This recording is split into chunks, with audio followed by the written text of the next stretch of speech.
En el día de hoy vamos a conmemorar uno de los hechos más bellos y heroicos de nuestra historia. Corría el año 1845 cuando la Confederación Argentina se enfrentó a las dos más grandes potencias políticas, económicas y militares de la época, Francia e Inglaterra, que se unieron para hacer la guerra a la Argentina, que por ese entonces estaba bajo el mando del gobernador de Buenos Aires, don Juan Manuel de Rosas. Y como dice el título de esta charla, el combate de la Vuelta de Obligado será un emblema de nuestra soberanía nacional. Será, junto al cruce de los Andes, una de las dos mayores epopeyas militares de nuestra historia. No lo digo yo, lo dijo el mismísimo general San Martín. Pero para entender un poco este tema, es preciso que sepamos de sus causas o de sus antecedentes.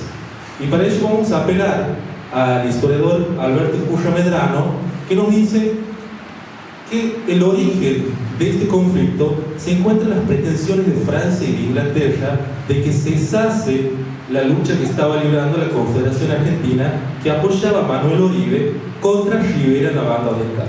Conflicto que, cabe mencionar, fue declarado e iniciado por Rivera con el apoyo de Francia. Y mientras esto sucedía, estos dos países no dijeron nada.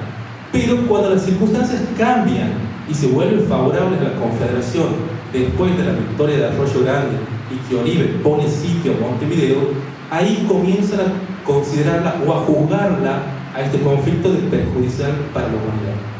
Y estos dos países interventores van a escribir dos cuestiones. La primera, que acudían en defensa y en ayuda de Montevideo, que estaba siendo atacada por una fuerza extranjera, que en realidad era la escuadra argentina al mando del almirante Bravo, que ni siquiera atacaba, sitiaba Montevideo. Y la segunda es que estaba siendo vulnerado sus derechos a la libre navegación de los ríos interiores. Doctrina que, imagínense ustedes, no aplicaba ni en el río Támesis de Inglaterra o el río Sena de Francia, ¿no? Estos eran los pretextos públicos que se esgrimían, pero detrás de ello había motivos económicos y también ciertas pretensiones políticas de estos países. Y es que el gobierno de Juan Manuel de Rosas había puesto algunas trabas al libre comercio. En su segundo gobierno, con la sanción de la ley de aduanas, se imponen fuertes aranceles a los productos importados, así para salvaguardar o proteger un poco nuestra incipiente industria nacional. También se crea un banco nacional que escapaba de los capitales británicos. Esto obviamente no le agrada nada a Inglaterra, que por ese entonces profesaba el libre comercio y buscaba mercados donde insertar sus manufacturas.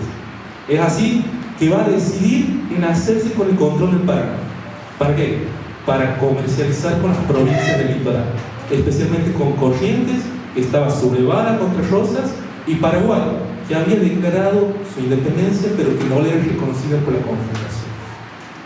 Y además, también buscaba de hacerse de algodón barato y de buena calidad en Paraguay, materia prima indispensable para las hilanderías británicas, que había sido el motor de su revolución industrial. Así también tenía otras pretensiones: sublevar a estas provincias para crear una secesión, debilitaba nuestro territorio y así debilitaba el gobierno de Juan Manuel. ¿Para qué? Para crear caso análogo como lo que hizo con Paraguay, republiquetas que servirían de un mercado donde vender sus manufacturas y conseguir materia prima barata. Pero ¿cuándo comienzan las primeras escaramuzas? Si bien ya hemos explicado cuáles son los móviles, ahora vamos a comenzar a explicar cuándo comienzan estas primeras escaramuzas. Comienza un 2 de agosto, cuando la flota inglesa y francesa decide tomar por asalto la escuadra argentina que estaba al mando del almirante Bravo. Este acto puede ser perfectamente catalogado como un acto de robo, de pillaje, de piratería. Pongan el nombre que ustedes gusten, porque fue sin previa declaración de guerra y en plena tratativa con los ministros ingleses y franceses. A este robo, ¿qué le sigue? Le sigue la declaración de la libre navegación de nuestros ríos. Además, la bloqueación de nuestros puertos, y sobre eso le entregan las naves que lo habían robado a un infame corsario llamado Josep Garibaldi. Este nombre seguramente les suena porque hay muchas calles que se llaman Garibaldi, en honor a este infame corsario, que comienza actos de pillaje y piratería. Por ejemplo, el 30 de agosto saquea lo que es Colón. El 5 de septiembre ocupan la isla Martín García. Y el 20 de septiembre saquea e incendia lo que es Gualeguaychú. Todo esto con la anuencia y el apoyo de Francia e Inglaterra. Pero bueno, como dice la máxima clásica, que la guerra es una continuación de la política, pero por otros medios, Rosas sabe bien esto. Entonces, prevé por dónde vendrá el ataque. Y es así que el 13 de agosto, le va a escribir una carta al general Lucio Mansilla, donde le explicará y le dirá que comience la defensa del río Paraná en su punto más aparente, que coloque baterías, que utilice los buques argentinos para evitar el avance de la escuadra enemiga y que por favor esta defensa sea en Buenos Aires o en Santa Fe, donde había más recursos que en Entre Ríos. Aquí vemos como, si bien Rosas no tiene una participación activa en el combate de la Vuelta de Obligado, pero es el alma y el inspirador de la defensa contra el extranjero. Mansilla seguirá bien estas órdenes y va a elegir el sitio en la localidad de San Pedro, en un sitio que se llama la Vuelta de Obligado. Ahí el río Paraná, ahí el río Paraná forma una S y se angosta, tiene una anchura aproximadamente de 600 metros, y allí Mansilla puso 24 barcazas, una tras de otra, que sostenían 3 gruesas cadenas y bloqueaban el paso del río. Esto está protegido por el bergantín republicano al mando del coronel Tomás Prat. Asimismo, en las barrancas del río instaló 4 baterías. La una que se llamaba el Restaurador Rosas, el general Mansilla, el almirante Brown, y por último la batería Manolita al mando del coronel Turner. Esta fue la defensa que realizó Mansilla. Reclutó un total de 2.300, 2.500 hombres, entre gauchos y milicianos de las comarcas cercanas, colorados del monte, soldados del regimiento patricio. Y por parte de los enemigos, ¿qué tenemos? Bueno, tenemos un convoy de 90 buques mercantes que venían escoltados por 22 de guerra. 11 de ellos eran a vapor, todos eran blindados y contaban con la artillería más moderna de la época. Poderosos cañones de un calibre del 60, del 80, en contra de nuestros modestos cañones de un calibre del 24, del 18, del 16. La verdad es que si uno se pone a comparar, las fuerzas eran totalmente desproporcionadas, hablando bélicamente. Su artillería era 6 veces superior a nuestra, su poder de fuego 24 veces mayor. Y si podemos decir que a estos hombres tal vez les faltaba artillería o les faltaban municiones para equiparar al enemigo, pero les sobraba patriotismo. Y eso es algo que vamos a ver a continuación. Esta escuadra enemiga va a comenzar a surcar el Paraná, y el 18 de noviembre al atardecer la flota enemiga anclará a una legua de distancia de la Vuelta de Obligado. Lo que logra divisar el enemigo allí expresa un claro mensaje.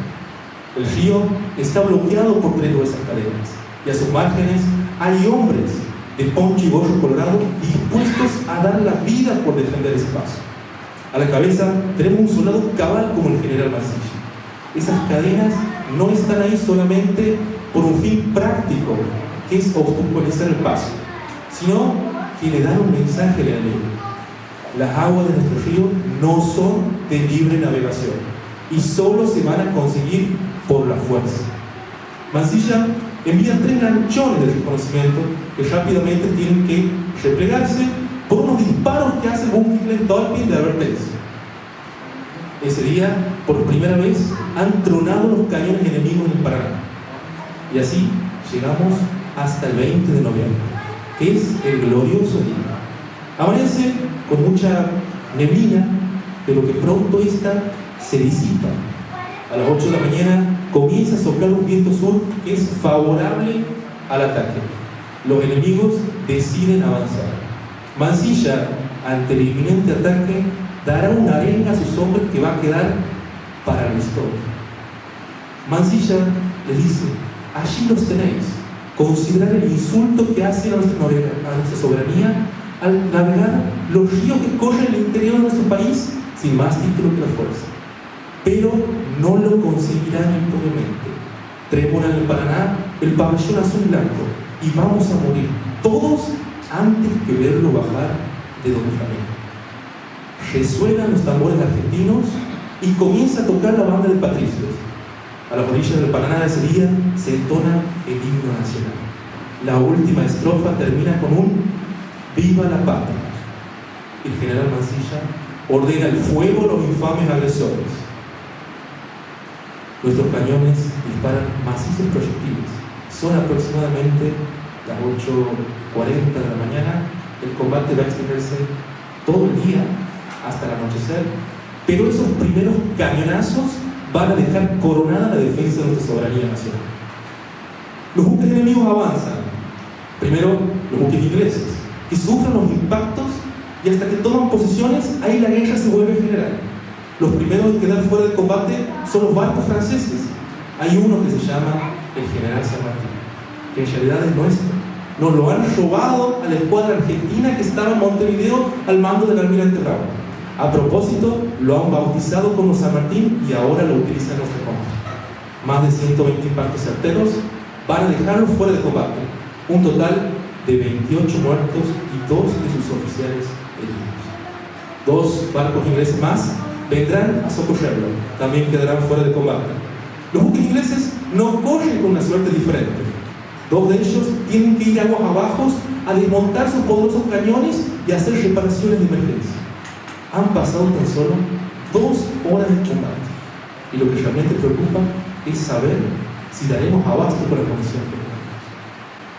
Hasta el mediodía, el primero que se queda sin municiones es el bergantín republicano. Y el coronel Tomás Train decide echarlo a pique antes que caiga en manos enemigas. Los franceses creen que este es el momento propicio para romper las cadenas.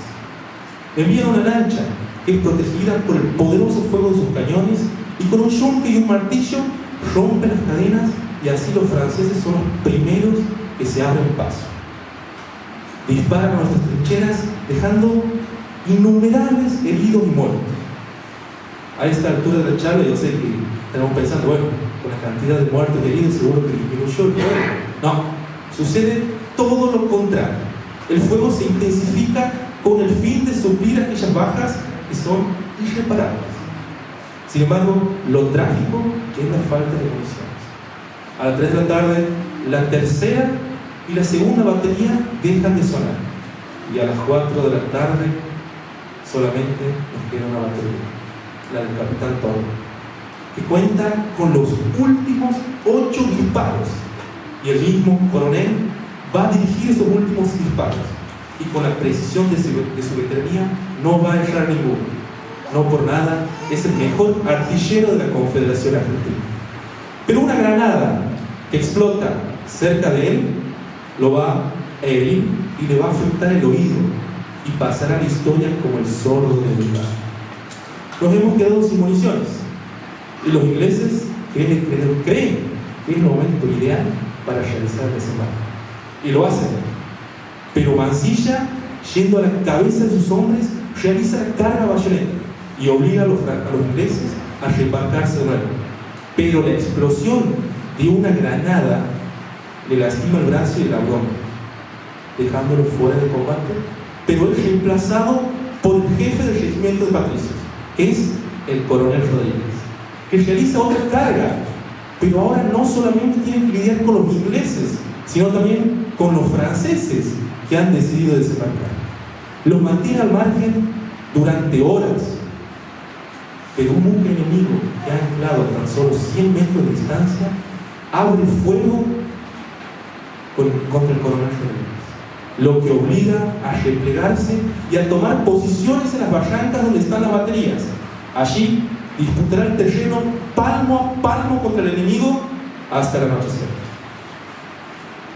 Llegada las 8 de la noche, el coronel Rodríguez va a ordenar la retirada de sus hombres, y él será el último en retirarse de la vuelta del lugar. Tomará algunos elementos de artillería y va a acampar a una legua de distancia en camino a San Nicolás. Hasta ese momento ha llegado la noche y la oscuridad acompaña a un sepulcral silencio, como dice el historiador Caponeto, que invade un valle de caídos. Las cadenas están rotas y el combate parece estar resuelto. Y todos en este momento de la charla, estoy seguro que pensamos, pero espera, Obligado terminó con una victoria de franceses y ingleses. Y técnicamente lo es, pero no lo será ni por sus consecuencias prácticas ni por su trascendencia moral. Aquí comienza el verdadero calvario de los ingleses y los franceses. ¿Por qué? Porque nuestro ejército, que ellos creían diezmado, pronto se reagrupa. Y el enemigo que sigue su camino río arriba, pronto verá y se sentirá hostigado por aquellos jinetes criollos que surcan las llanuras. Y también en Obligado otra vez, y en Punta de Toracho el 4 de junio del 46, donde ahí sufrirán una paliza. Más de 1000 impactos de cañones y centenas de disparos van a hundir 7 buques mercantes, y otros tantos quedarán tan averiados que el enemigo prefiere echarlos a pique antes que caigan en nuestras manos. Y así la guerra del Paraná termina con un fracaso militar, comercial y con una huida vergonzosa. Pero antes de seguir con la vuelta de Obligado, me gustaría detenerme aquí y retomar un poco lo que dijo mi amigo Hugo Acuña acerca de las figuras arquetípicas y reivindicar algunas figuras arquetípicas de este combate.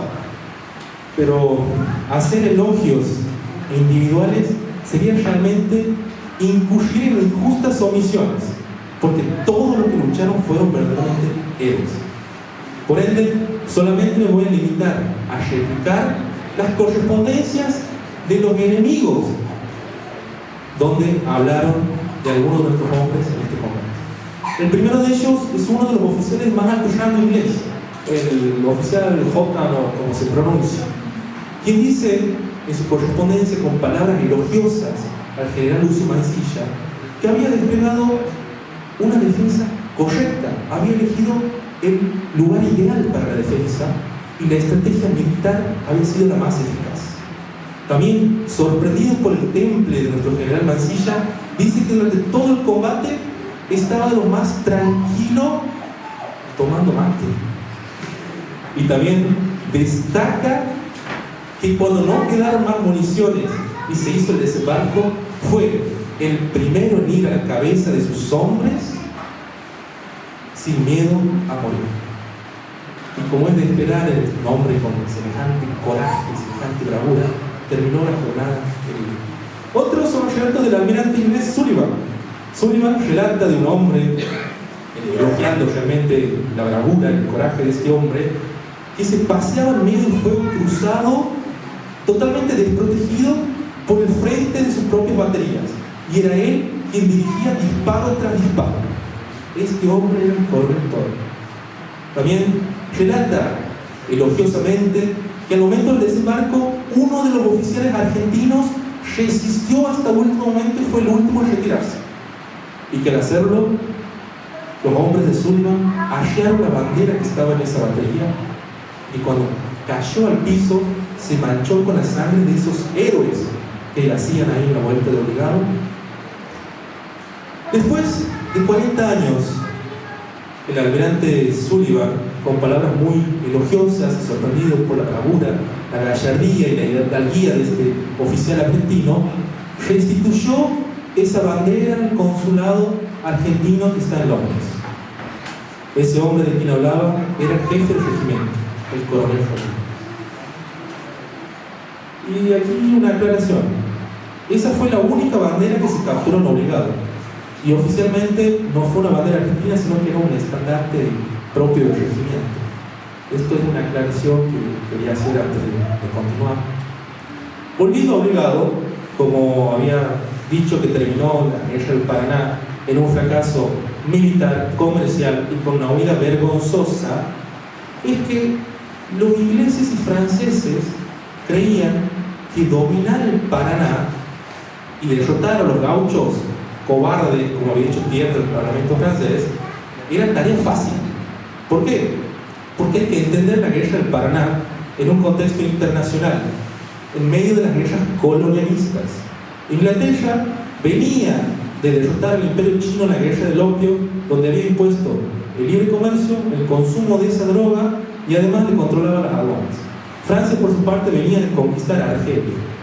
Pero bien lo dijo el general San Martín, en Obligado quedó demostrado que los argentinos no éramos empanadas que se comían sin más esfuerzo que abrir la boca. Y es que el pueblo argentino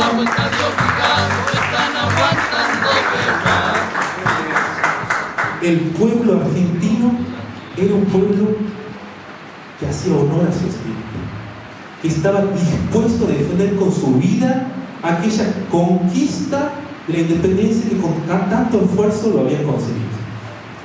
Y ni el pueblo argentino, ni el pueblo chino, ni Rosas tampoco era un regicero francés. Y es así que esta derrota de Obligado culminó con la guerra del Paraná con una victoria militar, y que a su vez trajo aparejada una victoria política.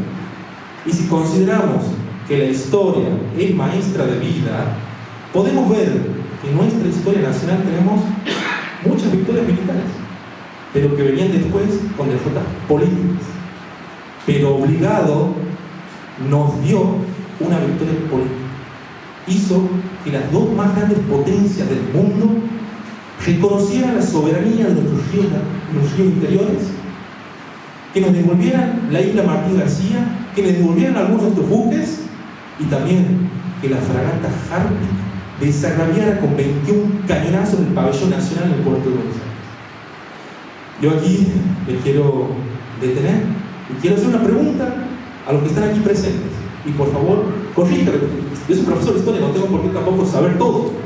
Pero quisiera saber si hay otra nación, no en América, en el mundo, que consiguió esto en el siglo XIX, incluso en el siglo XX. Yo solo sé de una, de la Confederación Argentina, al mando de Juan Manuel de Rosas, que consiguió que las dos más grandes potencias del mundo reconozcan nuestra soberanía.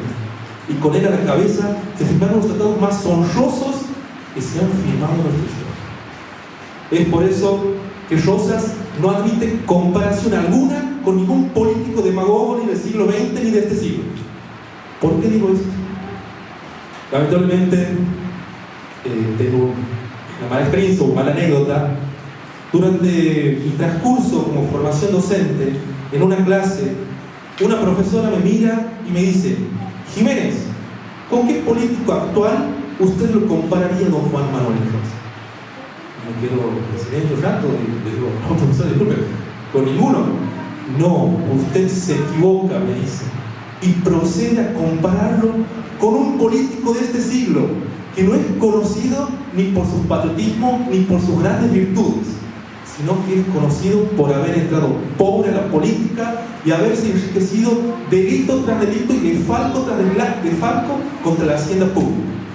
Mientras que Rosas, y mire la diferencia, entró siendo uno de los hombres más ricos de su tiempo en la política y terminó en la extrema pobreza, pero con un consuelo que no tuvo ningún argentino jamás.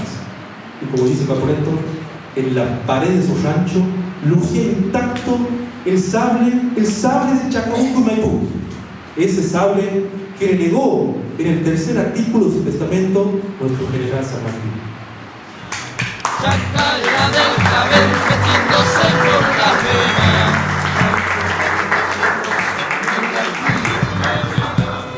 Es por eso que Rosas solamente puede ser comparado con el general San Martín.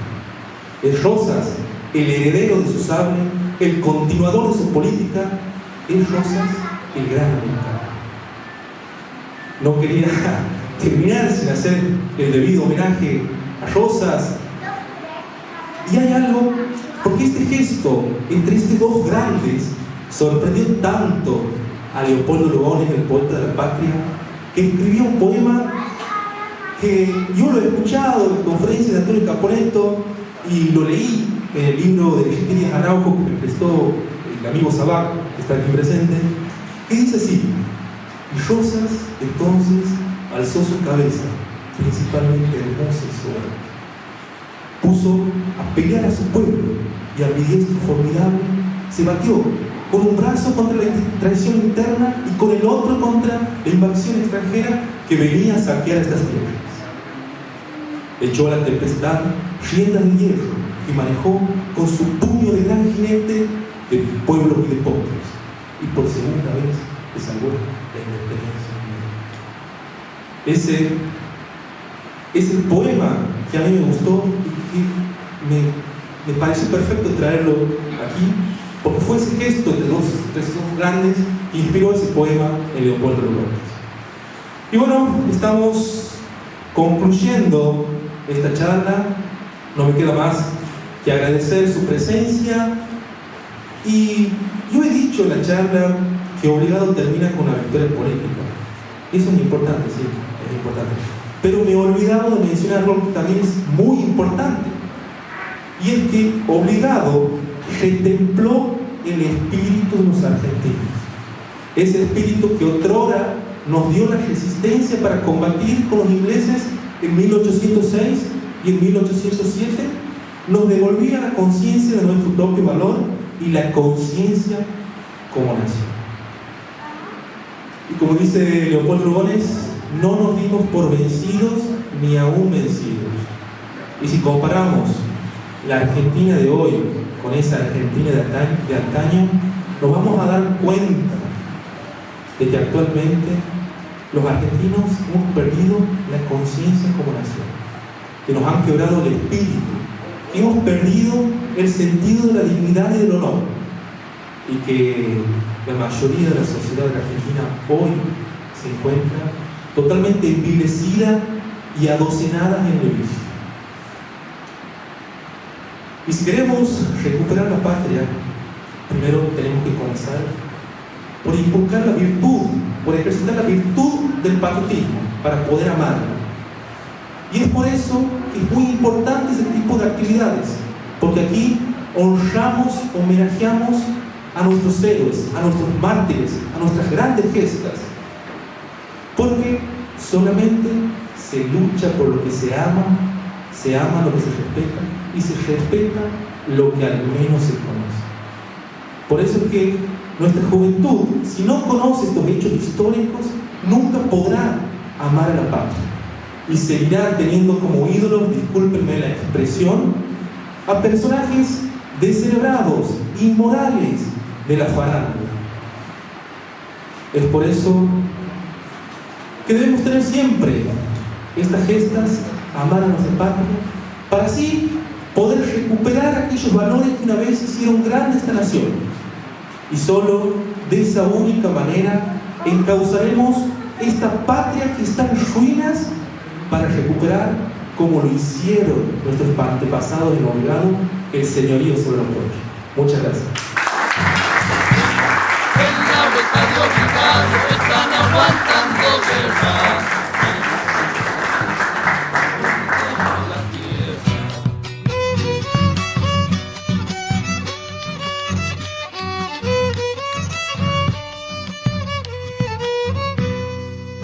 Buques extranjeros bordeando el río se meten, linda bandada de teros para bajarle.